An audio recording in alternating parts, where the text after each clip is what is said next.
బైబిల్లో నుండి ఈరోజు మన కొరకే దేవుడు సిద్ధపరిచిన ఈ సందేశాన్ని జాగ్రత్తగా ఆలకిద్దాం. ఆమోసు ప్రవచన గ్రంథం 4వ అధ్యాయం 12వ వాక్య భాగాన్ని దయచేసి చదవండి. దేవుని మాటలు ఆలకిద్దాం. ఆమోసు ప్రవచన గ్రంథం 4వ అధ్యాయం 12వ వాక్య భాగం.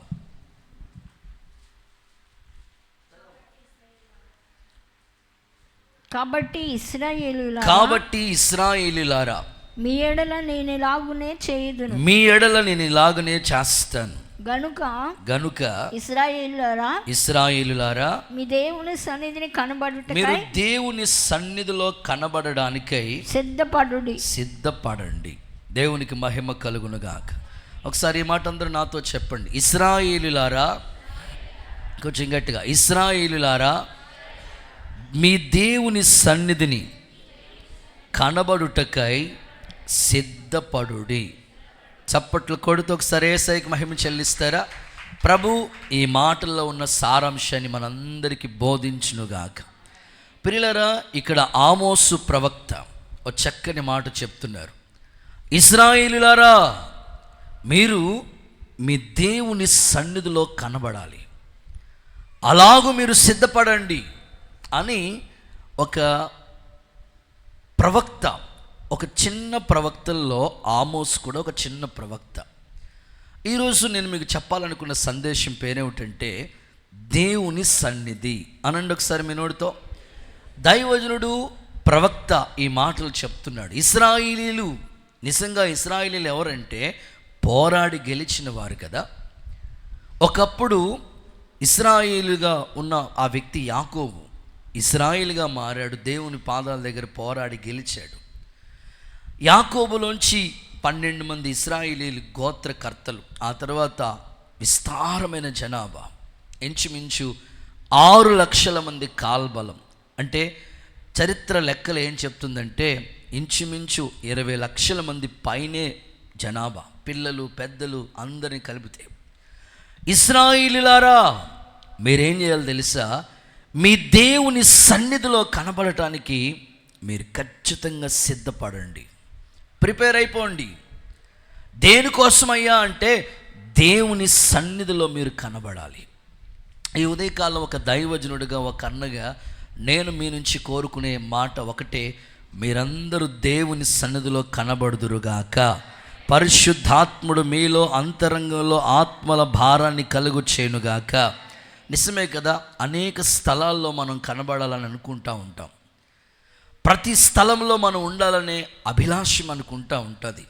ఎక్కడైనా ఏదైనా జరుగుతుందనుకోండి, ఒకసారి ఏదో జరుగుతుంది కదా, వెళ్ళి చూసొద్దన్నాడు అని పనుగట్టుకుని పక్క వాళ్ళు కూడా తీసుకుని వెళుతూ ఉంటాం. లోకంలో వ్యర్థమైన వాటి పక్షమందు ప్రజలు ఎంతో ఆసక్తి చూపిస్తున్నారు. ఈరోజు దేవుడు నీతో మాట్లాడుతున్నాడు. మరి దేవుని సన్నిధికి నువ్వు ఎంత వాల్యూ ఇస్తున్నావు?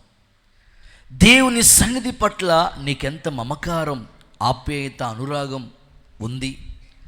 నువ్వు దేవుని సన్నిధిలో కనబడాలనేదే దేవుని యొక్క ఉద్దేశం. ప్రజలు ఎక్కడెక్కడో కనబడాలని వాళ్ళు ప్రయాసపడతా ఉన్నారు. పిక్నిక్ వెళ్ళాలంటే కుటుంబం అంతా వెళ్ళాలని ఆశిస్తూ ఉంటారు. పెళ్ళిళ్ళకి వెళ్ళాలంటే కుటుంబం, బంధువులు అందరూ కట్టుకుని వెళుతూ ఉంటారు. మరి దేవుని సన్నిధి పట్ల నీకున్న ఆసక్తి ఏంటి? ఆమోసు ప్రవక్త అదే చెప్తున్నాడు. మీరు దేవుని సన్నిధిలో ఖచ్చితంగా కనబడాలి. ఆయన సన్నిధిలో కనబడటం కొరకు మీరు చేయవలసింది ఏంటో తెలుసా? ప్రిపరేషన్, సిద్ధపడండి, రెడీ అవ్వండి. ఎప్పుడో డిఎస్సి కొరకు, అది ఎప్పుడు ఇంకా తెలియదు, దేవుడి దయ వల్ల. దేవుడికి స్తోత్రం చెప్పండి. దాని కొరకు బుక్లెట్ల మీద బుక్లెట్లు, ఆ తర్వాత కోచింగ్లు, ఎన్ని రోజుల నుంచి, ఎన్ని నెలల నుంచి ప్రిపరేషన్ ఉందో చెప్పండి. డిఎస్సి కొరకు ఎంత అద్భుతమైన ప్రిపరేషన్ ఉంది. వచ్చే ఆదివారం మళ్ళీ ఎగ్జామ్ ఒకటి ఉంది. దాని కొరకు చాలా రోజుల నుంచి చాలామంది కుస్తీ పడి చదువుతూ ఉన్నారు. దేవుడికి స్తోత్రం కలుగునుగా. ఉంది, వాస్తవంగా వాళ్ళకు గోల్ సాధించాలి, విజయం సాధించాలి. మంచిది, ఉండాలి, అలాంటి ప్రిపరేషన్ ఉండాలి. సిద్ధపాటు లేకపోతే ఎందులోని మన విజయాన్ని సాధించలేమండి. ఉదయకాలం టిఫిన్ కొరకు రాత్రి అమ్మ ముందుగానే టిఫిన్ వేయాలని అన్ని పప్పుకు సంబంధించినవి అన్నీ రెడీ చేసి నానబెట్టి సిద్ధం చేసి ఉంటుంది. ఉదయకాలం పిల్లల్ని స్కూల్కి పంపించాలంటే ఖచ్చితంగా తల్లి భోజనం అన్నీ కూడా క్యారేజ్ రెడీ చేసి పెడతా ఉంటుంది. వ్యవసాయం చేస్తున్న రైతుని చూడండి, 6 నెలలు పంట, 6 నెలలకి ఒక్కసారి వచ్చే పంట కోసం విత్తనాలు జల్లేసి దర్జాగా మడత మంచం వేసుకుని పడుకోడు. ప్రతిరోజు చేను గొడ్డు దగ్గరికి వెళతాడు, నీరు కడతాడు, పిచ్చి మొక్కలు కలుపు మొక్కలు ఏమైనా వస్తూ ఉంటుంటే తీసేస్తూ ఉంటాడు. ఒకవేళ అగ్గి తెగులు ఏమైనా ఉంటే మందు కొడతా ఉంటాడు. ఒక వ్యవసాయ పంట అద్భుతంగా చేతికి రావాలని 6 నెలలకు వచ్చే ఆ పంట కోసం ఆయన ఎంత అద్భుతంగా ప్రతిరోజు సిద్ధపడి ఆ పంటను గురించి ఆలోచిస్తున్నాడు. ఆలోచించండి. చదువుకున్న విద్యార్థులు మీలో చాలామంది ఉన్నారు. జూన్లో స్కూల్ స్టార్ట్ అవుతూ ఉంటుంది, మార్చి ఏప్రిల్లో ఎగ్జామ్స్ ఉంటాయి. ఎప్పుడో ఎగ్జామ్స్ కదా అని అలా ఉండిపోరు కదా, ఎప్పుడో ఎగ్జామ్స్ గురించి ముందు నుంచి సిద్ధపాటు ఉంటుంది. ఒక తల్లి, మీలో చాలామంది పిల్లలు కన్నా తల్లులు ఉన్నారు కదా, పిల్లలకి జన్మనివ్వటం కొరకు ఒక తల్లి ఒక బిడ్డకి జన్మనివ్వాలంటే ఆ బిడ్డను 9 మాసాలు మోయాలి. లోపల ఆ యొక్క అవయవాలు సిద్ధపడుతూ ఉంటాయి, దేవుడు క్రియేట్ చేస్తూ ఉంటాడు. ఆలోచించండి, ఒక కోడి చిన్న గుడ్డు మరలా పిల్లగా తయారవటం కోసం ఆ కోడి దాని మీద 21 రోజులు పొదగాలి. చూడండి, దేనికి కూడా ప్రిపరేషన్ లేకుండా ఏది రెడీ అవ్వట్లేదు. మరి అలాంటిది దేవుని సన్నిధిలో కనబడటానికి నీకెంత సిద్ధపాటు కావాలి, ఎంత ప్రిపరేషన్ కావాలి, ఒకసారి మీరే ఆలోచించండి. ప్రవక్త అదే చెప్తున్నాడు, మీరు ఎక్కడెక్కడో కనబడటం కాదు కానీ దేవుని సన్నిధిలో కనబడటానికి పరిశుద్ధాత్ముడు మిమ్మల్ని సిద్ధపరచునుగాక. కొంచెం గట్టిగా ఆమేన్ అని చెప్పండి, హల్లెలూయా అని చెప్పండి. నిజంగానే దేవుని సన్నిధి మనకి ఎంతైనా తోడు కావాలండి. మోషే ఉన్నాడు, ఇశ్రాయేలు ప్రజలను విడిపించడం కొరకు దేవుడు నాయకుడిగా ఏర్పాటు చేసుకుంటే, వెళ్ళు ఇశ్రాయేలు ప్రజలను వెళ్ళు, ఫరో చేతుల నుంచి నువ్వు విడిపించి వెళ్ళు అని దేవుడు చెప్పాడు. వెళ్ళటానికి సిద్ధంగానే ఉన్నాడు కానీ ప్రభుని అడుగుతున్నాడు, అయ్యా నువ్వు రాకపోతే నేను వెళ్తే ఏంటి ప్రయోజనం ప్రభువా, నువ్వు ఉండాలి కదా, నువ్వు లేకుండా మేము ఏం చేసినా ఏమీ ప్రతిఫలం అనేది చూసేది లేదయ్యా. ప్రభు అన్నాడు, నేను రావటం కుదరదు కానీ నీతో పాటు నా సన్నిధి తోడుగా పంపిస్తాను. కొట్టు చప్పట్లు యేసయ్యకి మహిమ వచ్చినట్లుగా నీతో పాటు నా సన్నిధి వస్తుంది. అందుకే మోషేతో పాటు దేవుని సన్నిధి వచ్చింది కాబట్టే ఎన్నో అద్భుత కార్యాలు చేయగలుగుతూ వచ్చాడండి. ఆమేన్ చెప్పండి ఒకసారి. ఈ సంవత్సరం ప్రారంభంలోనే ఈ 7 కూడికల్లో దైవ సన్నిధిలో ఉన్న ఆ ప్రెసెన్స్, ఆ ప్రసన్నత మీరు అనుభవించి యేసయ్య కృపకు మీరు పాత్రులుగా మార్చబడుదురుగాక. మీ జీవితంలో అద్భుత కార్యాలు యేసు నామములో ప్రభు జరిగించునుగాక. ఫర్ ఎగ్జాంపుల్, కయీను ఉన్నాడు. కయీను దేశ దిమ్మరిగా తిరగడానికి కారణాలు ఏంటి? ఎందుకు అలా అయిపోయింది తన జీవితం, తన భవిష్యత్తు ఎందుకు? అసలు ఇంటికి పెద్ద కొడుకే కదా. ఒక మాటలో చెప్పాలంటే మొట్టమొదట బైబిల్లో పుట్టిన వ్యక్తి ఎవరైనా ఉన్నారంటే కయీనే. ఆదాము అవ్వలు దేవుడు స్వయంగా నిర్మించాడు, కానీ ఆదాము అవ్వలకి ఫస్ట్ పుట్టిన పిల్లోడు ఎవరైనా ఉన్నారంటే కయీను. దేవుడు అద్భుతంగా ఆ తల్లి చెప్తుంది, యెహోవా దయ వలన నేను ఒక మనుషుణ్ణి సంపాదించుకున్నాను. దేవుని దయ వలన పుట్టిన పిల్లోడు దేవుని దయ పొందుకున్న వాడిగా ఉండవలసిన వ్యక్తి దేశ దిమ్మరుగా ఎందుకు తిరిగాడు? వాక్యంలో రాయబడి ఉంది, యెహోవా సన్నిధిలో నుంచి నోదు దేశానికి వెళ్ళిపోయాడంట కయీను. ఈరోజు దేవుని సన్నిధి వాల్యూ చాలామందికి తెలియదండి. ఈరోజు నీ ప్రయత్నాలు, నువ్వు ప్రయాసలు ఎందుకు విఫలమవుతున్నాయి? దేవుని సన్నిధికి నువ్వు వాల్యూ ఇవ్వట్లేదు. దేశ దిమ్మరుగా కయీను ఎందుకు అయిపోయాడు? దేవుని సన్నిధిలోంచి వెళ్ళిపోయాడండి. ఫర్ ఎగ్జాంపుల్, యోనా. దేవుడు వెళ్ళమంది నినేవే పట్టణానికి, తర్షీష్కి వెళ్ళే ఆ వాడెక్కాడు. వాడలో వస్తువులన్నీ కూడా సముద్ర పాలైపోయినవి. వాడలో ఇంత నష్టం ఎందుకు జరిగింది యోనా అంటే, ఆయన అంటాడు, యెహోవా సన్నిధిలోంచి నేను పారిపోయాను కదా. కొంతమందికి ఏదైనా చెప్పినా, ఎంత చెప్పినా చేస్తారు, కానీ ఒక గంట సేపు ప్రార్థనలో కూర్చో పని ఉందండి, వెళ్ళొస్తాను పాస్టర్ గారు వందనాలు. దేవుని సన్నిధిలో ఉన్న ప్రసన్నత వేరండి. భక్తిహీనులు దేవుని సన్నిధిలో ఉండలేరంట. ఈరోజు మీరు ఆలోచించుకోవాలి, మీ భక్తి ఎలా ఉంది. ఆమోసు ప్రవక్త చెప్తున్నాడు, మీరు దేవుని సన్నిధిలో కనబడాలి. అందుకోసం ఒక సిద్ధపాటు కలిగి ఉండండి, పరిశుద్ధాత్ముడు మీకు సహాయం చేయనుగాక. దావీదు రాజు అంటాడు కదా, నీ దాసుడైన నేను నిత్యము నా కుటుంబం ఎక్కడ ఉండాలో తెలుసా? నిత్యము నీ సన్నిధిలో ఉండి. ఆ ఆశీర్వాదం నాకు ఏమంటే, రాజుగారు ఎక్కడ ఉండాలి? రాజుగారు ఉండవలసిన స్థలాలు సింహాసనం మీద కూర్చోవాలి. అనేక ప్రాంతాల్లో ఉండొచ్చు, ఆయన కోటల్లో నివసించవచ్చు, కానీ దేవుని సన్నిధినే కోరుకుంటా వచ్చాడు. బ్రతుకు కాలమంతా కృపాక్షేమాలు నాకు కావాలయ్యా, నీ సన్నిధిలో గడపాలని కోరుకున్నాడు. యేసయ్య సేవకునిగా నేను ఆశిస్తున్నాను, తప్పకుండా ఆయన సన్నిధిలో కనపడటానికి కావలసిన సిద్ధపాటు దేవుడు మనకి దయచేయునుగాక. గట్టిగా ఆమేనండి. ఒక చిన్న జరిగిన సంఘటన మీకు చెప్తాను ప్రియులారా.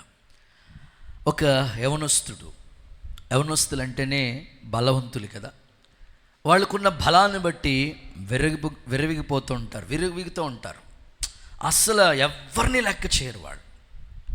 అలాగే ఈ యవనస్తుడు కూడా ఇంట్లో ఎవరిని లెక్క చేయకుండా, దేవుని సన్నిధిని కూడా లెక్క చేయకుండా అస్సలు ఆయన ఇష్టానుసారంగా తిరుగుతూ వచ్చాడు. అన్ని రోజులు ఒకలా ఉండవు కదండి. సడన్గా హెల్త్ కంప్లైంట్ వచ్చింది, తీసుకెళ్ళి హాస్పిటల్ అడ్మిట్ చేశారు. ఐసీలో జాయిన్ చేశారు, ఎమర్జెన్సీ కేస్. విచిత్రమైన సంగతి, అతని యొక్క ఫేస్బుక్లో ఉన్న ఫ్రెండ్స్ చూస్తే ఇంచుమించు 3600 మంది ఉన్నారంట. దేవుడికి స్తోత్రం కలుగునుగాక. ఎవరు వాళ్ళు? ఫేస్బుక్ ఫ్రెండ్స్ 3600 మంది ఉన్నారంట. అంత పెద్ద డేటా ఉంది ఆయనకి, అంత సర్కిల్ ఉంది. ఇంకొక విచిత్రం, ఆయన యొక్క మొబైల్ కాంటాక్ట్లో ఇంచుమించు 1000 నెంబర్స్ ఉన్నాయంట. ఒక వాట్సాప్ గ్రూపులే ఒక 20 ఎన్నో ఉన్నాయంట. అంత సర్కిల్ ఉంది. ఇప్పుడు ఐసీలో ఉన్నాడు కదా, ఐసీలోంచి ఆ గేట్ దగ్గర, లేకపోతే ఐసీ ఆ రూమ్లోకి వస్తున్న ఎంట్రన్స్లోని ఈ 3600 మంది ఒక్కరు కూడా కనబడలేదు. 1000 మంది కాంటాక్ట్లో ఒక్కడు కూడా లేడు అక్కడ. 20 వాట్సాప్ గ్రూపులో ఒక్కడొచ్చి నిలబడలేదు అక్కడ. ఎవరున్నారు అక్కడ అంటే, వాళ్ళ తల్లి, వాళ్ళ తండ్రి, వారి కుటుంబ సభ్యులు, వాళ్ళ పాస్టర్ గారు, ఇంకెవరూ లేరు అక్కడ. ఈరోజు మీరు ఆలోచించండి, ఎవరో ఏదో చేస్తారు, వాళ్ళు నాకు అలా ఉన్నారు, వీళ్ళు ఉన్నారు, నాకు వెనకాల జనం ఉంది, బలం ఉంది. నో, నీ కష్టం వచ్చినప్పుడు నీతో ఉండేది దేవుడు ఒక్కడే. ఆపత్కాలంలో దేవుడు నమ్ముకోదగిన సహాయకుడు, సదాకాలం నేను మీతో కూడా ఉంటాను అని చెప్పాడు. అందుకనే దేవుని సన్నిధికి నువ్వు విలువ, వాల్యూ చూపించు. దేవుని పక్షమందు నువ్వు నిలబడితే ఆయన నీ పక్షమందు నిలబడతాడు. దేవునికి మహిమ కలుగునుగాక. గట్టిగా ఆమేన్. ఆహాబు రాజు దగ్గరికి వెళ్ళటానికి ఏలీ ఏమంటున్నాడు తెలుసా? ఎవని సన్నిధిలో నేను నిలబడ్డానో ఈ సంవత్సరం వర్షమైన మంచైనా కురవదని చెప్పాడు. సో దేవుని సన్నిధి ప్రభావం చాలా గొప్పదండి. ఈరోజు దేవుని పిల్లలుగా మనమందరం కూడా దేవుని సన్నిధిలో ఉండడానికి మనం ఇష్టపడితే మన కుటుంబాలను దేవుడు ఆశీర్వాదకరంగా మార్చునుగాక. ఇప్పుడు నా ప్రశ్న ఏమిటంటే, దేవుని సన్నిధిలో కనబడడానికి సిద్ధపడండి అని ప్రవక్త ఆమోసు ద్వారా ప్రభు చెప్పాడు. ఎందుకు దేవుని సన్నిధిలో మనం కనబడాలి? అసలు దేవుని సన్నిధిలో ఏముందో చాలా ఒక 7 మాటలు నేను సిద్ధపరిచాను, కానీ అందులో అవసరమైన 3-4 మాటలు త్వరగా చెప్పేసి ఈ సందేశాన్ని ముగింపులోకి తీసుకొస్తాను. నెంబర్ 1, పరిశుద్ధ గ్రంథమైన బైబిల్ నుండి 97వ కీర్తన 5వ వాక్య భాగాన్ని చదువుదాం. 97వ కీర్తన 5వ వచనం. దేవుని సన్నిధిలో ఏముంది? యెహోవా సన్నిధిని, సర్వలోక నాదుని సన్నిధిని పర్వతాలు మైనం వలె కరిగిపోతాయి. ఇప్పుడు కొట్టు చప్పట్లు ఎంత బలం ఉందో, ఎంత శక్తి ఉందో. అక్కోళ్ళు కూడా గట్టిగా చప్పట్లతో ప్రభుకి మహిమ చెల్లించండి. పర్వతాలు మైనం వలె కరిగిపోతాయంట. అది దేవుని సన్నిధికి ఉండే శక్తి, పవర్. పర్వతాలు మైనం వలె, కొవ్వొత్తు వలె. ఏమంటే పర్వతం, ఎవరెస్ట్ పర్వతం ఎంత హైట్ ఉంటుంది, అలాంటి పర్వతం లాంటి సమస్యలు నువ్వు దేవుని సన్నిధిలో కూర్చుంటే నీ ఎదుట ఉన్న ఆ సమస్యలన్నీ మైనం వలె, కొవ్వొత్తు వలె దేవుడు కరిగించబోతున్నాడు ఈ 4 రోజుల కూటాల్లో. ఆమేనని చెప్పండి గట్టిగా.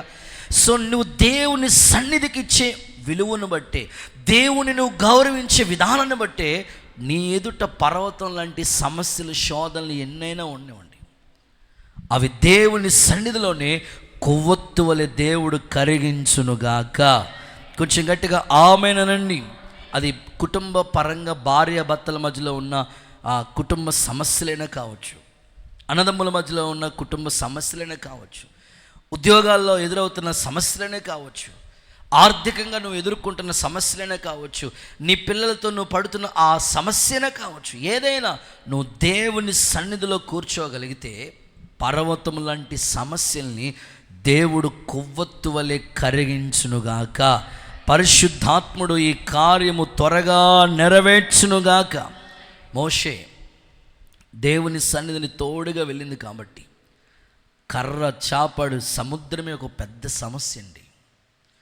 వెనకాల చూస్తే ఫరో సైన్యం తరుముతా ఉంది, ముందు చూస్తే ఆ సముద్రం ఉంది. అవకాశం లేదు, వేరే చోటుకి వెళ్ళటానికి ఛాన్స్ లేదు వాళ్ళకి.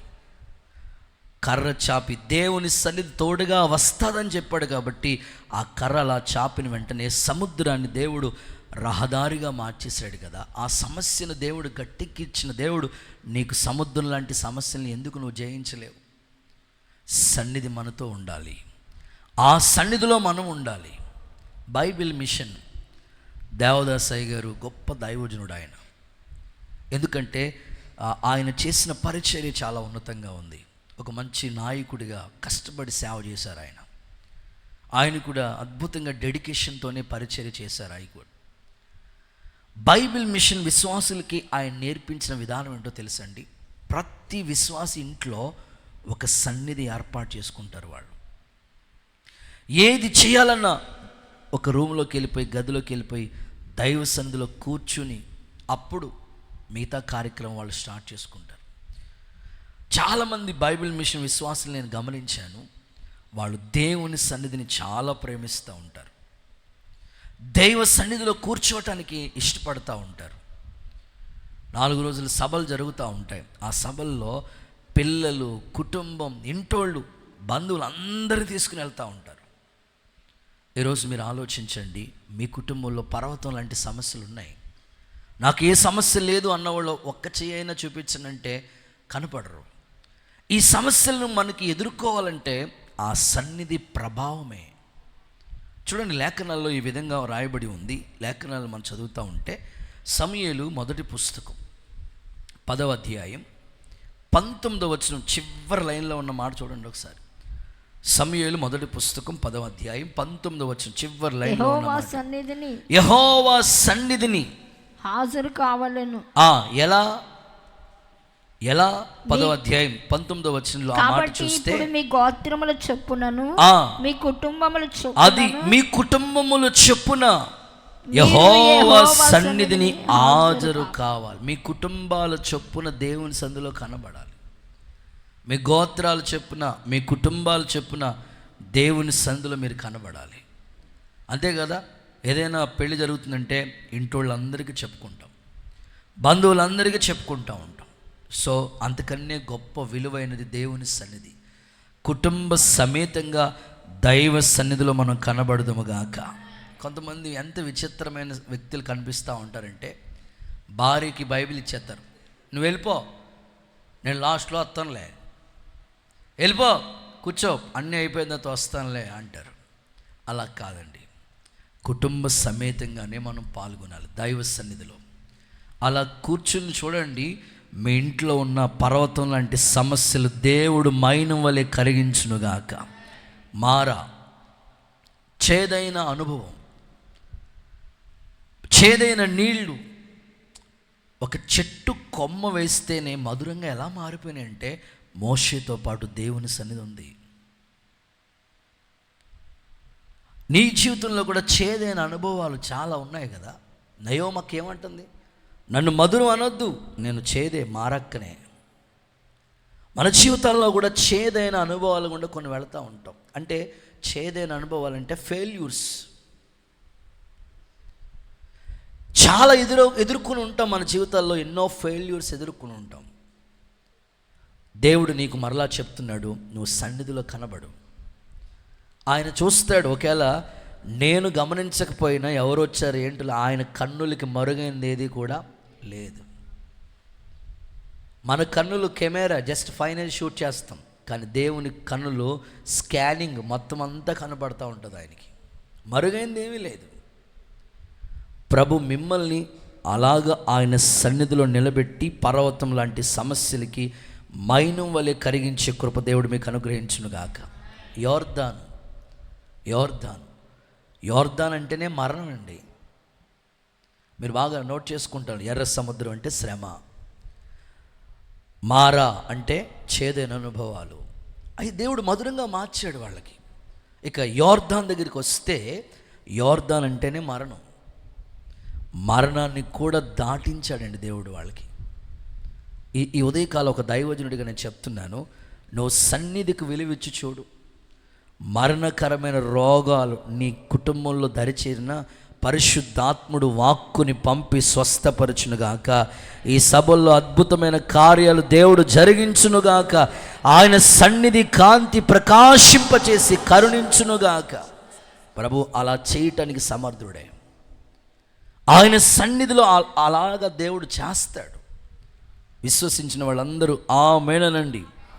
ఆ తర్వాత ఎరుకో గోడలు, అడ్డు. ఈ రోజున చాలామందికి కొన్ని అడ్లు ఉన్నాయండి. ఇవన్నీ వాళ్ళకి పర్వతం లాంటి సమస్యలే.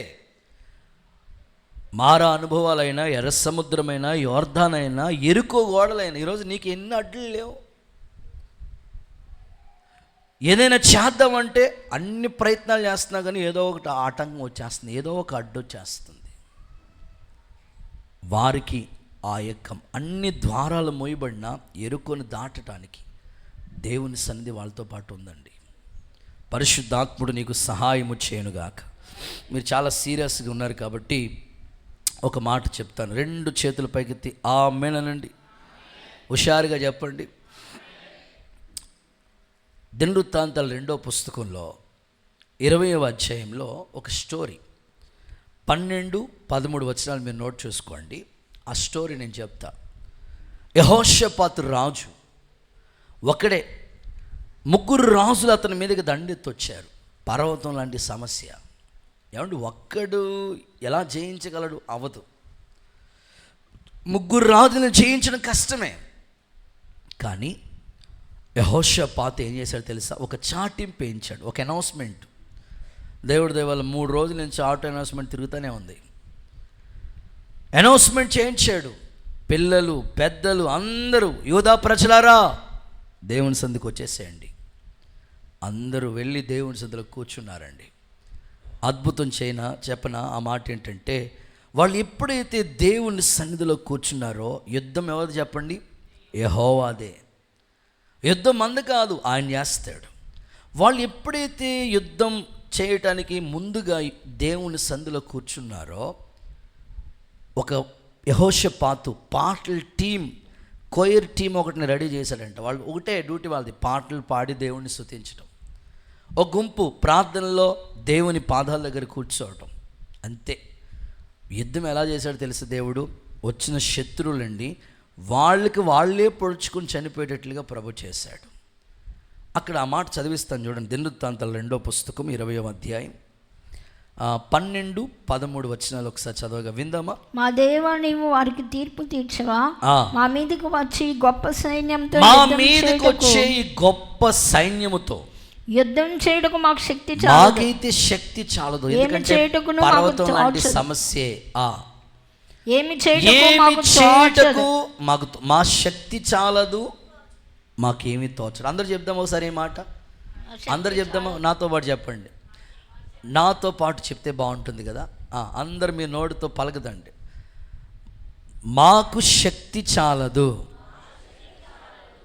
ఏమి చేయుటకు మాకు తోచట్లేదు, నీవే దిక్కు. ఆమేన్. వాళ్ళు అదే ప్రార్థన చేశారు దేవుని సన్నిధిలో కూర్చుని. రిజల్ట్ చూడండి. చదువు ఒక 13వ వచనం చూస్తే, యూదా వారందరూ తమ శిష్యులతోనూ, ఏమండి మా పిల్లోడు రానివ్వట్లేదండి, నన్ను వద్దంటున్నాడు నిన్నాడు. చూడండి వాళ్ళు వచ్చిన ఎలా వచ్చారు చూడండి. యోధా వారు శిష్యు అంటే చిన్న పిల్లలండి, భార్యలతో. వినండి అక్క, శిష్యులు అంటే చిన్న పిల్లలు. కొంతమంది దేవుడు మహాకృప, పిల్లలు లేకపోతే ప్రార్థన చేస్తే పిల్లలు పుడితే 6 నెలల దాకా కనపడరు మందిరంలో. 6 నెలల్లో పంపించమన్నారండి. పిల్లలతో ఉన్నారండి సన్నిధిలోనండి. నెక్స్ట్, భార్యలతో పిల్లలతో యెహోవా సన్నిధిలో నిలిచారు. 22 రిజల్ట్ చూడండి. పాడుటకును స్తుతించుటకును మొదలు పెట్టగా యెహోవా యూదా వారి మీదకి వచ్చిన అమ్మోనీయుల మీదను, మోయాబీయుల మీదను, సేయీరు మన్యవాసుల మీదను మాటుగాండ్రని పెట్టెను గనుక వారు హతులైపోయారు. దేవునికి చప్పట్లు కొడుతూ ఒకసారి యేసయ్యకి మహిమ చెల్లిస్తారా? ఒక దైవజనుడిగా నేను ఆశిస్తున్నాను, ఈ యొక్క సన్నిధిలో కూర్చోవడానికి నువ్వు ఇష్టపడితే పర్వతం లాంటి సమస్యలు, శోధనలు, శ్రమలు, మరణకరమైన రోగములే మైనం వలె దేవుడు కరిగించునుగాక. జరిగిన మన చర్చిలో ఒక యథార్థ సంఘటన చెప్తాను. ఎర్రవంతుని దగ్గర బుచ్చక్క వాళ్ళ ఇంటి పైన మన మందిరం ఆరాధన జరిగిస్తూ ఉండేవాళ్ళం. పైన ఆరాధన జరుగుతూ ఉంది, దేవుని వాక్యం చెప్తా ఉన్నాను నేను. రెడ్ బ్రిడ్జ్ దగ్గర ఇప్పటికీ ఉంది ఏటీఎం. అక్కడికి ఒక ఆయన కిమ్స్ హాస్పిటల్లో వాళ్ళ చెల్లి ఎవరో ఉంటే డబ్బులు తీసుకెళ్దామని ఏటీఎం దగ్గరికి వచ్చాడు. వచ్చి పాకెట్లో పర్స్ తీసి ఏటీఎం కార్డు తీసి డబ్బులు తీసుకుని వెళ్ళిపోదాం అని వచ్చాడు ఆయన. మన పిల్లలు ఏం చేస్తారంటే, తమ్ముడోళ్ళు ఈ మైక్ ఇక్కడ జరిగే ప్రోగ్రాం అంతా దూరం కూడా వినబడాలని హార్న్స్ కట్టారు, మైక్ హార్న్స్ కట్టారు. కరెక్ట్గా ఆ మైక్ హార్న్ కరెక్ట్గా రెడ్ బ్రిడ్జి ఏటీఎంలోకి వెళ్తుంది. కరెక్ట్గా ఆయన డబ్బులు తీసుకోవడానికి వెళ్ళాడు. దేవుని మాటలు వినబడతా ఉన్నాయి, వాక్యం జరుగుతుంది. అప్పటికే ఏ శ్రమలో ఉన్నా దేవుడు నీకు తోడుగా ఉంటాడు, ధైర్యపరిచే దేవుడు మాటలు చెప్తా ఉన్నాడు. అంతే, ఆ మాట చెవిలో పడ్డది. వాస్తవంగా డబ్బులు తీసుకుని హాస్పిటల్కి వెళ్ళిపోవాలి ఆయన. నేరుగా ఎక్కడో వినపడుతుంది కదండి, ఆయన ఎవరో మనకు తెలియదు, చర్చి అడ్రస్ కూడా ఆయన తెలియదు. ఆ శబ్దం వినబడేదాకా దగ్గరగా ఎర్రవంతుని డౌన్ అలా వచ్చి మందిరం పైన ఉండేటప్పుడు కిందేమో మేము ఉండేవాళ్ళం. సో అలాగా మెట్లు ఎక్కి లాస్ట్లో అందరూ వాక్యం జరుగుతూ ఉంది, లాస్ట్లోకి వెళ్ళి కూర్చున్నాడు. ప్రార్థన అంతా అయిపోయింది, లాస్ట్లో కలిసి ప్రార్థన చేయించుకుని వెళ్ళాడు. అయ్యా, నేను ఈ హారన్స్లో దేవుని మాటలు వినొచ్చాను. వాస్తవంగా మాది ఇక్కడే గోపవరం దగ్గరలో సీతారాంపురం అనే ఒక ఊరుంది. ఆ ఊరు నుంచి నేను వచ్చానయ్యా. ఎందుకు వచ్చారయ్యా అని అడిగాను నేను. లేదండి, నేను కిమ్స్లో హాస్పిటల్లో మా చెల్లి, మా అమ్మ ఏదో అన్నదని, ఈ పురుగుల మందు ఉంటుంది కదా, కొంతమందికి ఆవేశం ఎక్కువ, ఆలోచన తక్కువ, తొందరపడి వెంటనే నిర్ణయాలు తీసేసుకుంటారు. ఆవేశం, చెప్పండి అది చెప్పండి, ఆలోచన. మరి మీరు జాగ్రత్తగా ఉండాలి, ఆవేశపడొద్దు, ఆలోచించండి కొద్దిసేపు. వాళ్ళకి ఏమి ఆలోచించకుండా ఆవేశంలో చేసే పనులు ఎలా ఉంటాయంటే, ఇంట్లో వాళ్ళ అమ్మ ఏదో అన్నదని వెంటనే వెళ్ళి పురుగుల మందు తాగేసింది ఆ పాప. హాస్పిటల్లో చాలా సివియర్ కండిషన్లో ఉంది. ఈ కష్ట సమయంలో దేవుడే కదా మాకు ఆధారం అని వచ్చామయ్యా. వెంటనే నేను సాయంకాలం వస్తానయ్యా, మాకు ప్రార్థనలు ఉన్నాయని చెప్పి సాయంకాలం బయలుదేరి హాస్పిటల్కి వెళ్ళాను. నిజంగానే కిమ్స్లో పెట్టారు, చాలా సివియర్ కండిషన్ ఆ పాపకి. దేవుడు గొప్పవాడు కదా. ఆ పిల్లోడు డబ్బులు కనుక డబ్బులు తీసుకెళ్దామని వచ్చిన వ్యక్తి దేవుని సన్నిధి ఇక్కడ ఏదో ప్రార్థన జరుగుతుంది వెళ్ళొద్దామని వచ్చాడు. ఆ ఆశ దేవుడు చూశాడు. ఆ హృదయంలో ఉన్న కోరికను ఆ వ్యక్తిని దేవుడు గమనించాడు. వెంటనే దేవుడు ప్రార్థన చేయగా వాక్కుని పంపి స్వస్థపరిచాడు. సివియర్ కండిషన్లో ఉన్న కుమార్తె నిజంగానే మరణపు అంచులోకి వెళ్ళిపోయిన ఆమె అద్భుతంగా బ్రతికింది. చాలా అద్భుతంగా దేవుడు స్వస్థపరిచాడు.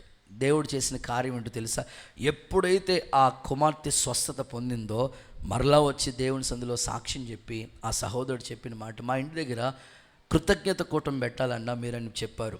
సౌండ్ సిస్టమ్, లైటింగ్ అన్నీ తీసుకుని వెళ్ళి ఆ ఊరిలో మీటింగ్ పెట్టాం. మీటింగ్ అంతా అద్భుతంగా జరిగింది. వాళ్ళు సాక్ష్యం ఇచ్చారు, బాప్తిసం కూడా తీసుకున్నారు. ఆశ్చర్యం ఏమిటంటే వాళ్ళన్నీ ఇప్పుడు సేవ చేస్తూ ఉన్నాడు. చప్పట్లు కొడుతూ ఒకసారి యేసయ్యకి మహిమ. సో నేను ఎందుకు ఈ సాక్ష్యం చెప్పానంటే, పర్వతం లాంటి సమస్యే, చావు బ్రతుకుల్లో ఉన్నారు వాళ్ళు. దేవుడు మైనం వలె కరిగించలేదా? ఈరోజు మన ఇంట్లో కూడా ఎన్నో సమస్యలు ఉన్నాయండి. దేవుని సన్నిధిలో కూర్చుంటేనే ఆ సమస్యకి పరిష్కారం దొరుకుతుంది. పరిశుద్ధాత్ముడు మీకు సహాయము చేయనుగాక. గట్టిగా హల్లెలూయా అని చెప్పండి. దేవుని మహిమ మీ మీద నిలిచి ఉండునుగాక. రైట్, రెండో మాటకు వస్తుంది. సెకండ్ వన్, దేవుని సన్నిధిలో కూర్చునటానికే మీరు సిద్ధపడండి. ఎందుకు? దేవుని సన్నిధిలో ఏముంది అని అంటే, ఒకటి, పర్వతం లాంటి సమస్యలు మైనం వలె కరిగిపోతాయి. రెండో మాట, సంఖ్యాకాండం 17వ అధ్యాయం 5 నుంచి 8 వాక్యాలు మీరు నోట్ చేసుకోండి. నేను రిఫరెన్స్ చెప్పాను కాబట్టి మీరు నోట్ చేసుకోండి. ఆ సంఖ్యాకాండం 17వ అధ్యాయం 5 నుండి 8 వచనాలు చదువుతున్నారు, ఆలకిద్దాం. అప్పుడు నేను ఎవరిని ఏర్పరచుకుందునో వాని కర్ర చిగురించును. ఓకే. ఇశ్రాయేలులు మీకు విరోధంగా సణుగులు నాకు వినబడుతున్నాయి, మాన్పివేయుదును.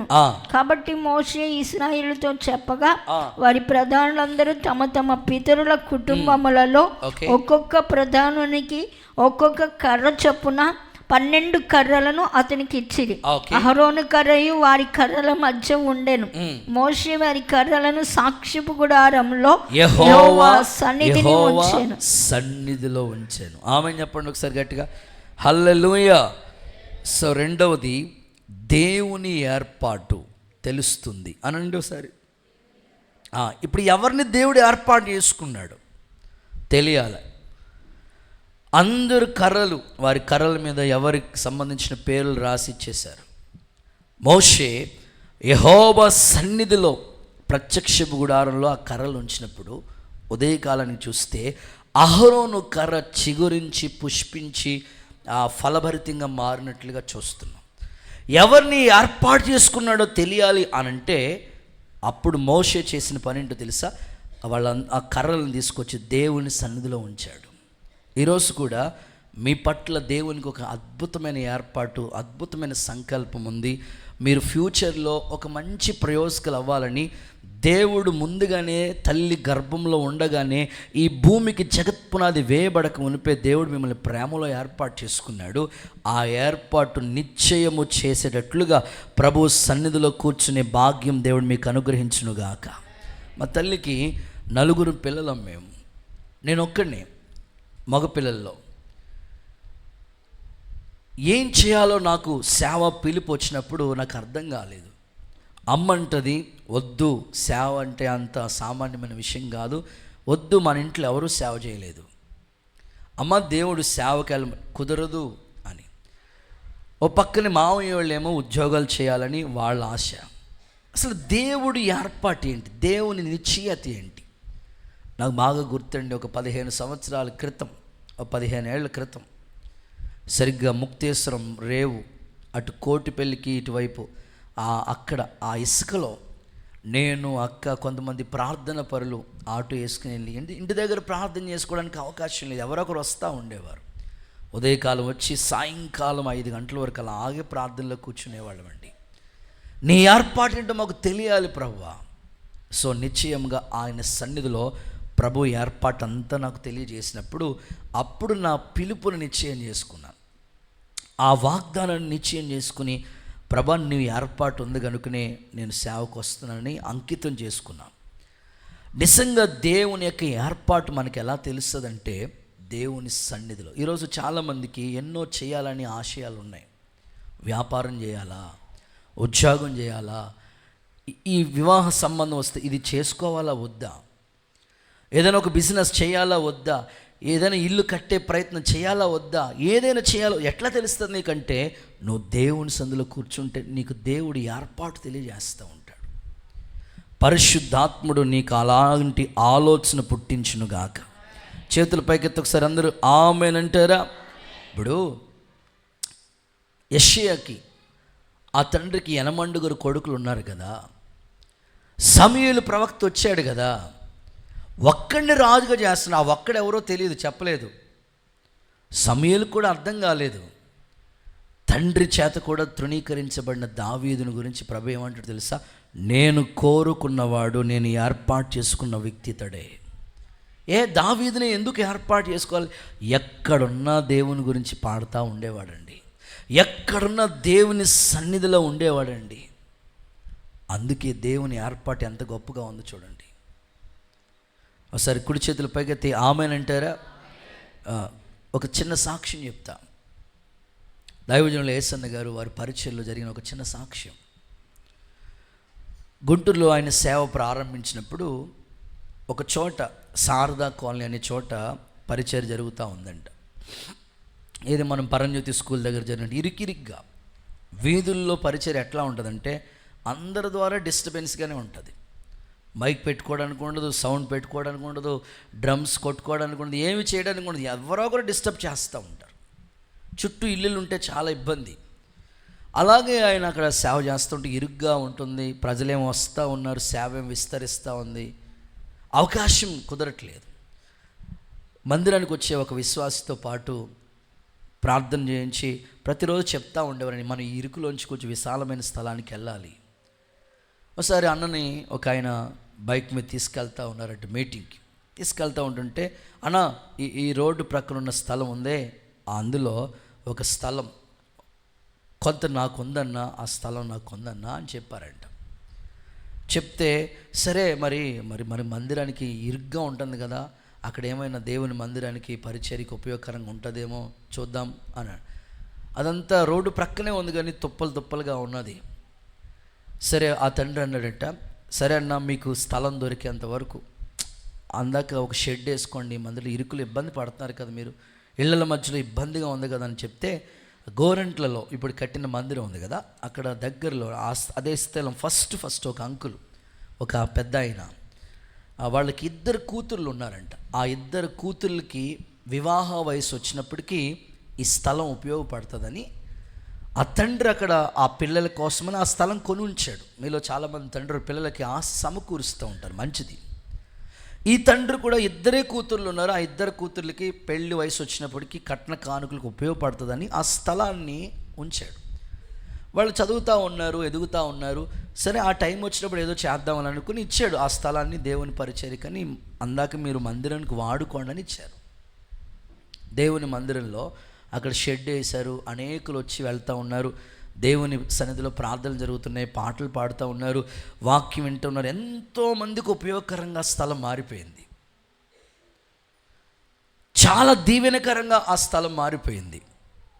మారిపోతే ఒక రోజున ఆ స్థలం ఇచ్చిన ఆయన తన 2 కూతుర్లు వచ్చి ఇలా చెప్పారంట, అన్న ఈ స్థలాన్ని పూర్తిగా దేవుని సేవకి ఇచ్చేద్దాం అనుకుంటున్నాం, ఇగో ఈ స్థలానికి సంబంధించిన డాక్యుమెంట్ పేపర్లు ఇవిగోండి అని అన్న చేతిలో పెడతా ఉంటుంటే, అన్నకి మనసు ఒప్పుకోక, అలా కాదయ్యా, నువ్వు 2 పిల్లల తండ్రివి, అందులోకి ఆడపిల్లలే వీళ్ళిద్దరూ, వీళ్ళు ప్రయోజకులు అవ్వటానికి వాళ్ళకి ఏదో నువ్వు కట్న కానుకలని కోసమని దాచావు, నేను ఫ్రీగా తీసుకోవడానికి నా మనసు రావట్లేదు, వద్దు, ఎంతో కొంత నువ్వు ఒకవేళ నాకు అమ్మేయాలనుకుంటే ఎంతో కొంత తగ్గించే, బయట అమ్మే వాళ్ళ దాంట్లో కొంచెం తగ్గించి తీసుకో, లేకపోతే సగం డబ్బులైనా తీసుకో, ఫ్రీగా మాత్రం నాకైతే వద్దు, ఎందుకంటే 2 పిల్లలకి నువ్వు పెళ్లి చేయాలి కదా అంటే, లేదయ్యా మా 2 కూతుర్లే చెప్పారు నాన్న, ఆ స్థలము అనేకులు వచ్చి అక్కడ ఆరాధన చేస్తున్నారు కదా, ఆ స్థలం దేవుని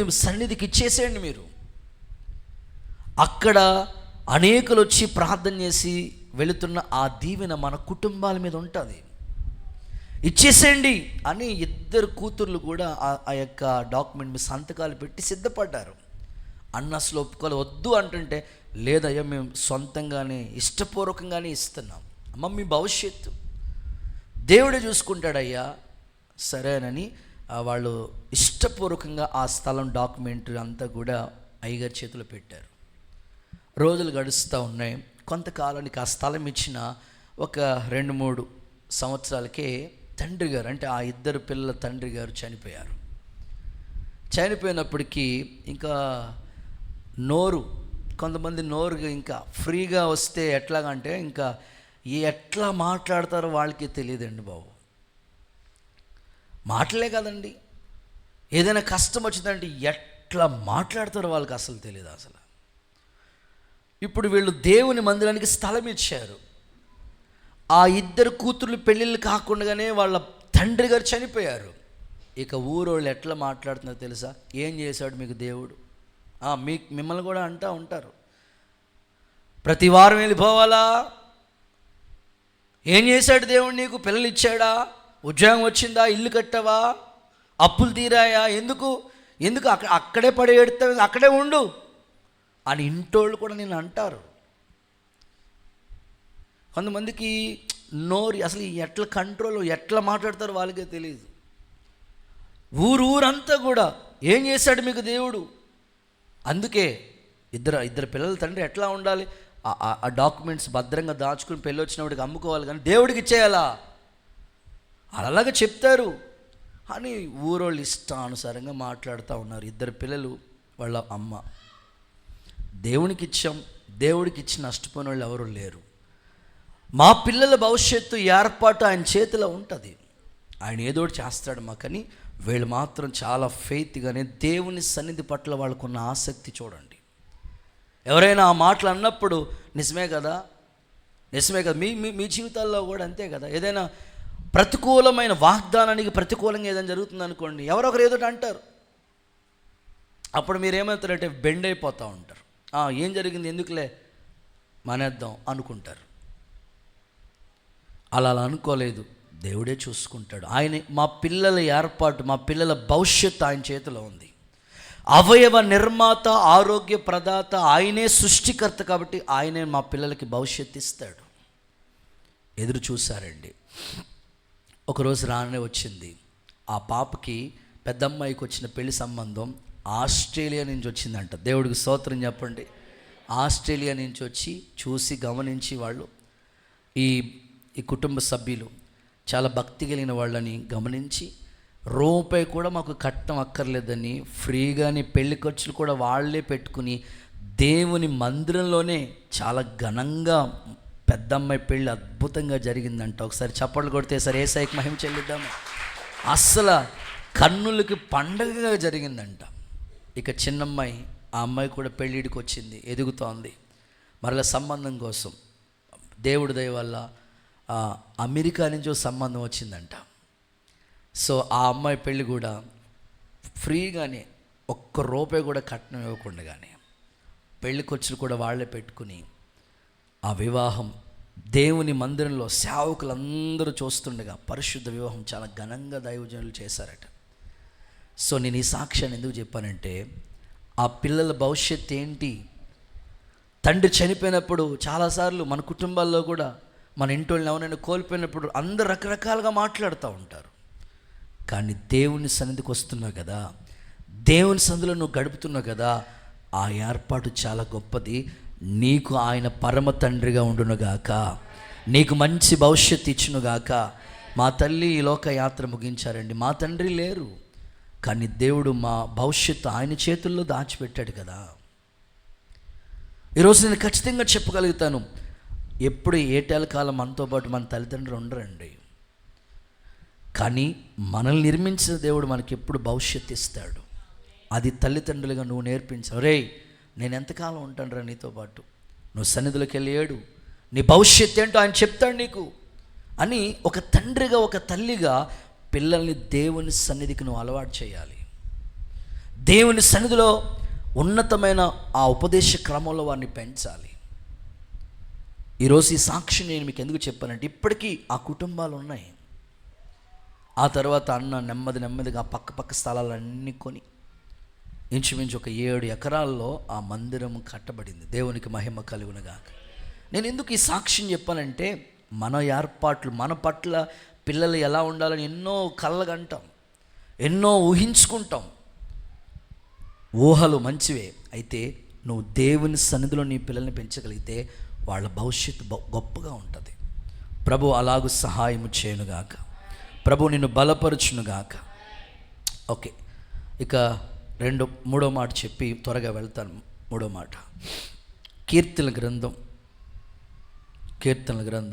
102వ అధ్యాయం 28వ వచనాన్ని. 102:28. నీ సేవకుల కుమారులు నిలిచి ఉంటారు, వాళ్ళ సంతానము నీ సన్నిధిలో స్థిరపరచబడుతుంది. ఆమేన్ చెప్పండి ఒకసారి. రైట్. మూడవది, స్థిరపడతారు. అదే కదా, ప్రతి వాళ్ళు లైఫ్లో స్థిరపడాలి. ఈ ప్రయాస అంతా దేని గురించి? డ్యూటీలు, ఓటీలు, క్షణం తీరుకు లేకుండా, దంపుడు ఆదాయం లేకుండా. ఒకసారి చెప్పండి. కొంతమంది అటు క్షణం ఎక్కడ బిజీ, ఎక్కడ చాలా బిజీ, క్షణం తీరుకుండదు, దంపుడు ఆదాయం ఉండదు, అంత బిజీ. ఇన్ని రోజులు కష్టపడిన జీతం ఏది? లేదు. ఎప్పుడు చేసినా బిజీ. మరి ఇన్నాళ్ళు కష్టపడిన జీతం ఏమైంది? లేదు, నిల్. దేవుడు అంటాడు తెలుసా, నీ లైఫ్లో స్థిరపడాలనుకుంటున్నావా? అది దేవుని సన్నిధికి ఆ మ్యాగ్నెట్, ఆ శక్తి ఉంది. నీ పిల్లల్ని స్థిరపరచాలనుకుంటున్నావా? దేవుని సన్నిధిలో పెంచు. పరిశుద్ధాత్ముడు పిల్లల పట్ల గొప్ప కార్యాలు జరిగించునుగాక. కొంచెం గట్టిగా ఆమేనని చెప్పండి. ఇందులో చేతి పనులు, చాలామంది దేవుని దగ్గర అడుగుతాడు, మాకు పనులు లేవండి. భక్తులు కూడా అదే ప్రార్థన చేయాలి, మా చేతి పనిని మాకు స్థిరపరచు. లైఫ్లో దేవుడు నిన్ను కొంతకాలం నువ్వు శ్రమ పడితే ఖచ్చితంగా దేవుడు నిన్ను స్థిరపరుస్తాడు. సమూయేలు ఉన్నాడు. సమూయేలు దాను మొదలుకొని బెయిర్షాబా వరకు స్థిరపడ్డాడంట. చదువుదాం ఆ మాట. సమూయేలు మొదటి పుస్తకం 3వ అధ్యాయం 20వ వాక్యం చూడండి ఒకసారి. సమూయేలు మొదటి పుస్తకం 3:20. కాబట్టి సమూయేలు దాను యెహోవాకు ప్రవక్తగా స్థిరపడెను. దాను మొదలుకొని బెయిర్షాబా వరకు ఇశ్రాయేలీలందరూ కూడా తెలుసుకున్నారు. ఎలా అంటే, సమూయేలుని వాళ్ళ అమ్మ ఎక్కడ పెంచిందో తెలుసా? దేవుని సన్నిధిలో. చిన్నప్పుడే పాలు విడిచిన సమయం తీసుకెళ్ళి సమూయేలుకి అప్పగించేసి, ఆ సమూయేలుని ఆ ఏలి ప్రవక్త దగ్గరికి అప్పచెప్పేసింది. సన్నిధిలో పెరిగాడు. నిజంగా చెప్తున్నాను ప్రియులారా, ఆయన దాను మొదలుకొని బెయిర్షాబా వరకు ఆయన ఎవరో తెలుసుకున్నారంట, స్థిరపడ్డాడంట. ఒక ఉద్యోగం కాదు. మీ పిల్లలకి ఉద్యోగాల కోసం మీరు ఎన్నో ఆశపడతారు కదండి. 4 ఉద్యోగాలు చేశాడు సమూయేలు. దైవజనుడు, ప్రవక్త, న్యాయాధిపతి, యాజకుడు. ఎంత గొప్ప దీవెన చూడండి. ఒక వ్యక్తికి 4 పోస్టులు వచ్చినాయంటే అసలు ఎలా ఉంటుంది పరిస్థితి? అదే ఈరోజు దేవుడు చెప్తున్నాడు, నువ్వు పిల్లల్ని దేవుని సందులో పెంచితే ఖచ్చితంగా వాళ్ళ లైఫ్ అద్భుతంగా స్థిరపడతారు. కొంతమందికి తల్లిదండ్రులు తెలియక, ఒరే పద్దాక మందిరం దగ్గరికి వెళ్ళకరా, ఏదో పని చెప్తా ఉంటారు. మా కోసం కాదు, వాళ్ళు ప్రయోజకులు అవుతారు. లోకంలో గాలికి తిరిగే బదులు ఆ సమయం ఏదో దేవుని పాదాల దగ్గర కూర్చుంటే ఎంత బాగుంటుంది? దేవుని మందిరంలో చేస్తే ఎంత దీవెనకరంగా ఉంటుంది? ఖచ్చితంగా చేస్తాడు ప్రభు. అందుకే సమూయేలు ఊరకనే ఆశీర్వాదం రాలేదు, దేవుని మందిరంలో ఎదుగుతూ వచ్చాడు, దేవుని సందులో పరిచర్య చేస్తూ వచ్చాడు. దేవుని సన్నిధిలో అతని జీవితం నిజంగానే స్థిరపడింది. ఈరోజు ఒక తండ్రిగా, ఒక అన్నగా మీ అందరికీ చెప్పగలిగిన మాట, పరిశుద్ధాత్ముడు మిమ్మల్ని స్థిరపరచునుగాక. దేవుని కృపలో మీరు వర్ధిల్లుదురుగాక. ఈ 4 రోజులు దేవుని సన్నిధి కాంతి దేవుడు మీ మీద ప్రకాశింపచేసి మిమ్మల్ని లైఫ్లో స్థిరపరచునుగాక. ఖచ్చితంగా. కొంతమంది చూడండి, దేంట్లోనూ స్థిరంగా ఉండరు, ఎందులోనూ కూడా. మీ లైఫ్లో స్థిరపడాలంటే దేవుని సందులో ఉంటేనే మీరు లైఫ్లో స్థిరపడేది. పెద్ద ఆయన చెప్తూ వచ్చాడండి, అనో అరటికాయల వ్యాపారం చేస్తాను, వచ్చి ప్రార్థన చేయండి అన్నారంట. వచ్చారంట, వెళ్ళారంట. ప్రభా ఈయన అరటికాయ వ్యాపారం చేస్తున్నాడు, రోజు గెలలు ఏమవ్వాలి, అమ్ముడవ్వాలి ప్రభా, అరటికాయల వ్యాపారాన్ని దీవించి ప్రభా అని ప్రార్థన చేశారంట. దేవుడి దయ వల్ల వారం తిరగకుండా బట్టల వ్యాపారం పెట్టాడు. మళ్ళా స్తోత్రం చెప్పండి. వచ్చాడు, ఏ బాబు ఏంది అరటికాయ వ్యాపారం? అరటికాయ వ్యాపారం వచ్చి రాలేదన్నా, అందుకని బట్టల వ్యాపారం పెట్టాను. బోని చేయండి అన్న అన్నాడంట. మళ్ళీ పాస్టర్ దగ్గరికి వచ్చి, అరే బాబు నేను బోని చేయనులే, ప్రార్థన చేస్తాను. సరే, మళ్ళీ వారం తిరగకుండా ఆయన ఎక్కడో క్యాంప్ వెళ్తుంటాడు, బస్సు ఎక్కితే ఆ బస్సులో పేస్ట్లే టూత్ బ్రష్లే అంటున్నాడంట. అంటే సేల్స్ మెన్గా జాయిన్ అయిపోయాడు. మళ్ళీ వారం తిరగకుండా మూడో వారానికి, ఫస్ట్ వారం ఏమో అరటికాయల వ్యాపారం, రెండో వారం ఏమో బట్టల వ్యాపారం, మూడో వారం ఏమో వ్యాపారం, సేల్స్ మ్యాన్గా మారిపోయాడు. అడిగారంట, ఇది వచ్చి రాలేదన్న. సరే, భార్యకి చెప్పాడంట, ఇదిగో ఇంకేమీ అవకాశం లేదు, వేరే ఛాన్స్ ఏమి లేదు, ఇదిగో మీరు పాస్టర్ గారి దగ్గరికి వెళ్ళి ఇదిగో ఈ బైబిల్కి ప్రార్థన చేయించు అన్నాడంట. స్తోత్రం చెప్పండి ఒకసారి. ఆ బైబిల్ పట్టుకెళ్ళి అక్కడ ఇస్తూ ఉంటుంటే పెద్ద ఆయన చూసి, మా ఆయన దీనికి ప్రార్థన చేయమన్నాడు అన్నారంట. దీనికి ఏమన్నా తలకాయ నొప్పా, కడుపులో నొప్పా, ఏంటి నడుము నొప్పా, మోకాళ్ళ నొప్పా అన్నాడంట. ఏమీ లేదండి, మా ఆయన అది అక్కడ ఉన్నాడంట, చంపేస్తాను, ఇదిగో ప్రార్థన చేయ అంటాడంట. సరే అని ఏం లేదు, ఆయన రమ్మంటే భర్త వచ్చాడంట. ఇందులో అదే మీకు తెలుసు కదా, పొదుపు లక్ష్మి, ఎవరావిడ చెప్పండి, ఆదిలక్ష్మి, ఎవరమ్మే, లాటరీ, ఆ లాటరీ టికెట్లు ఉన్నాయంట బైబిల్లో, దానికోసం ప్రార్థన చేయమన్నారంట. అప్పుడు ఆయన చెప్పారంట, బాబు లాటరీ టికెట్ కూడా నీకు అచ్చి రాదు, అందుకేనండి నాకు ఏది అచ్చి రావట్లేదని మీ పేరున అక్క పేరున తీశాను అన్నాడంట. ఒరే, మా పేరుని తీసి అస్సలు రాదురా బాబా. ప్రియులారా, ఎందుకు ఈ మాటలు చెప్తున్నానంటే, లైఫ్లో స్థిరపడాలని ఎన్నో ఆశపడుతున్నాం, కానీ దేవుని సందులో కూర్చుని చూడు, నీ లైఫ్ అద్భుతంగా ఉంటుంది. యేసు నామములో అలాగ సహాయము చేయనుగాక, ప్రభు కృపచూపునుగాక. ఈ మాటలు నీ గుండెల్లో దేవుడు స్థిరపరిచి ఆశీర్వాదకరంగా మార్చునుగాక. ఓకే, ఇంకొక 2 విషయాలు ఉన్నాయి, రిఫరెన్స్లు ఇచ్చేసి ముగిచ్చేస్తాను. 4వది సంఖ్యాకాండం 32 సంఖ్యాకాండం 32 త్వరగా చూద్దామా? సంఖ్య 32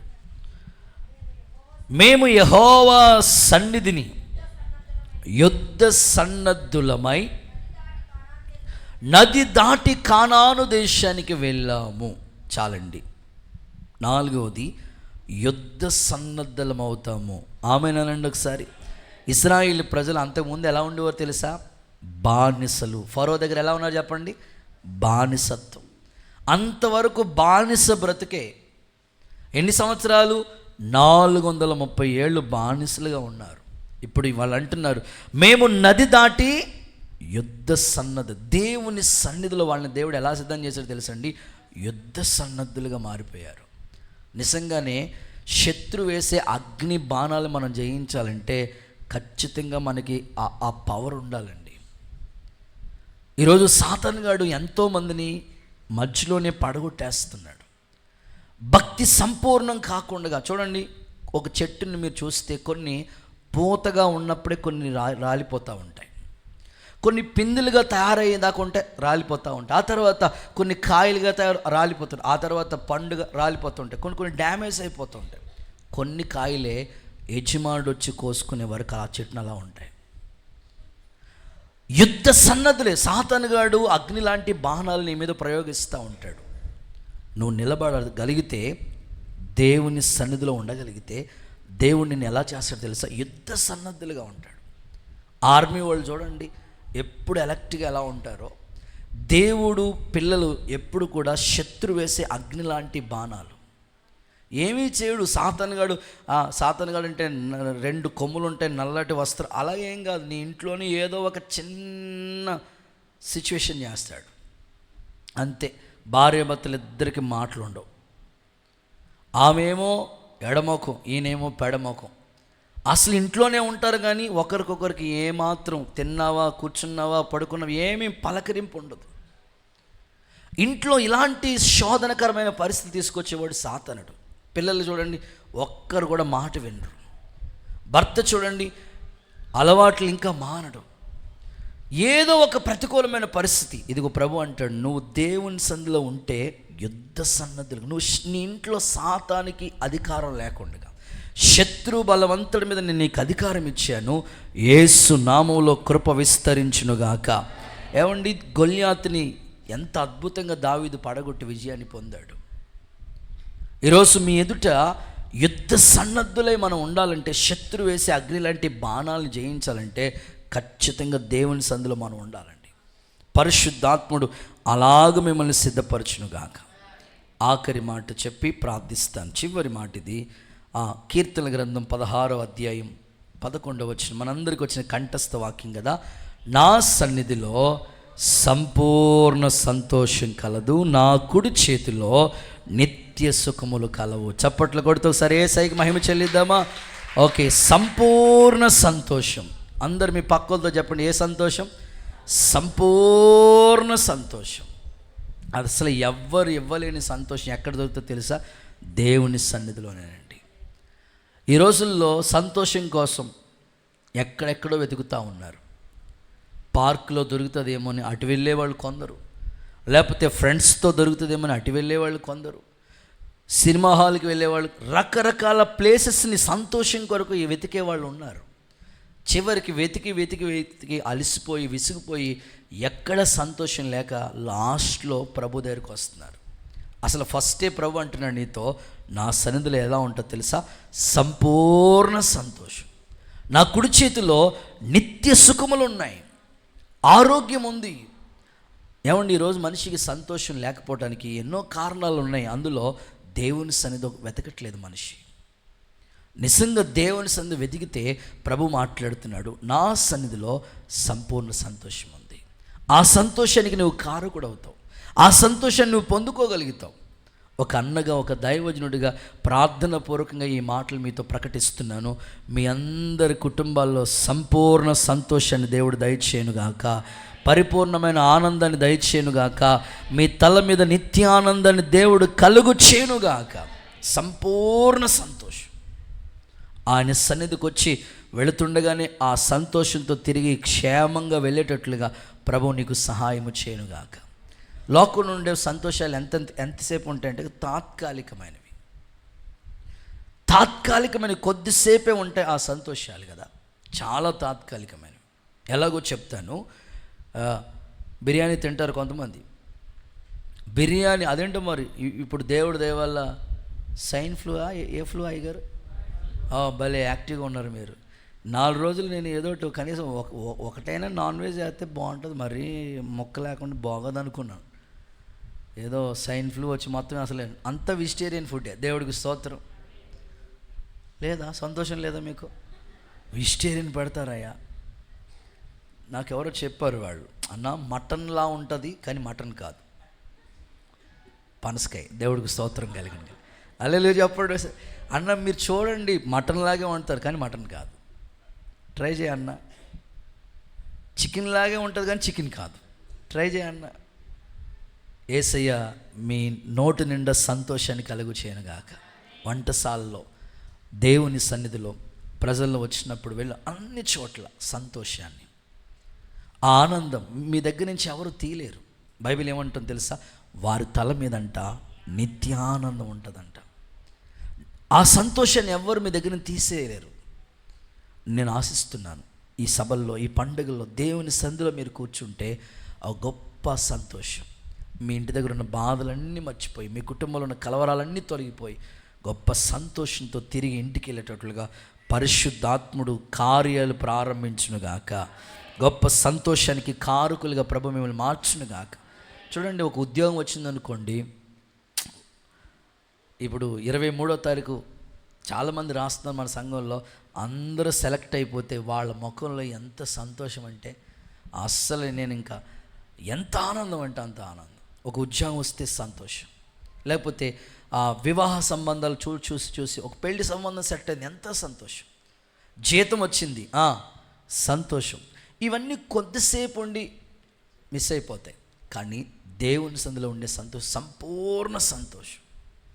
ఆ సంతోషాన్ని ఎవ్వరు కూడా నీ యొద్ద నుంచి తీసేయలేరు. అందుకే దైవజనులు ఆ పాటలో ఈ పదాలు వర్ణిస్తూ వచ్చారు. ఎఫ్ మైనర్ పట్టుకొని అయినా ఆ పాటలో ఈ పదాలు చెప్తా వచ్చారు. ఏమని చెప్పారంటే, డి అనుకుంటా కదా, డి మైనర్. నీ సన్నిధిని నివసించు నాకు, మీరు పలకాలి. ఏ అపాయము దరి చేరని, 1 2 3.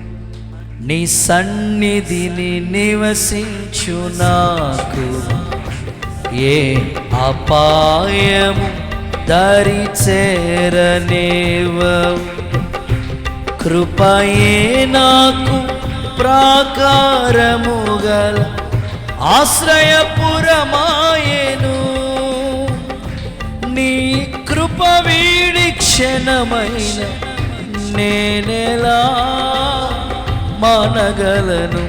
కృపయే నా అడుగులు స్థిరపరచి బండపై నిలిపెను. నీ ఔన్నత్యమును తలంచుచు స్తుతించెదను. నా జీవితాన కురిసెనే కృపాము, నా చుహకు మధురాతి మధురం నీ నామగానామృతం. నీ కృపతోనే అనుక్షణం తృప్తి పొందెదను. నీ కృపతోనే అనుక్షణం తృప్తి పొందెదను. హల్లెలూయా. ఆయన సన్నిధిలో నివసించే మనకి ఏ అపాయము రాకుండా దేవుడు కాపాడుతాడు. ఇట్టి కృప దేవుడు మనకి దయచేయనుగాక. నేను ముగిస్తున్నాను. దేవుని సన్నిధిలో కనబడటానికి మీరు సిద్ధపడండి. ఎలా దేవుని సన్నిధిలో ఉంటే మనకు కలిసి వచ్చేది ఏంటో ఒక 5 మాటలు ప్రభు చెప్పాడు. ఒకటి, పర్వతం లాంటి సమస్యలు ఏవైనా మైనం వలె దేవుడు కరిగించబోతున్నాడు. ఆమేనని చెప్పండి. సో రెండవది, నీ పట్ల దేవుని ఏర్పాటు ఏంటో తెలుసుకుంటావు నీవు. మూడవది, స్థిరత్వం, స్థిరమైన జీవితానికి ఇస్తాడు. నాలుగవదిగా, యుద్ధ సన్నద్ధులే నిలబడతావు. శత్రువుని జయించే శక్తి నువ్వు పొందుకుంటావు. సో చివరిగా సంపూర్ణ సంతోషం ఇచ్చి పంపిస్తాడు. ఇట్టి కృప దేవుడు మనందరికీ దయచేయనుగాక. అందరూ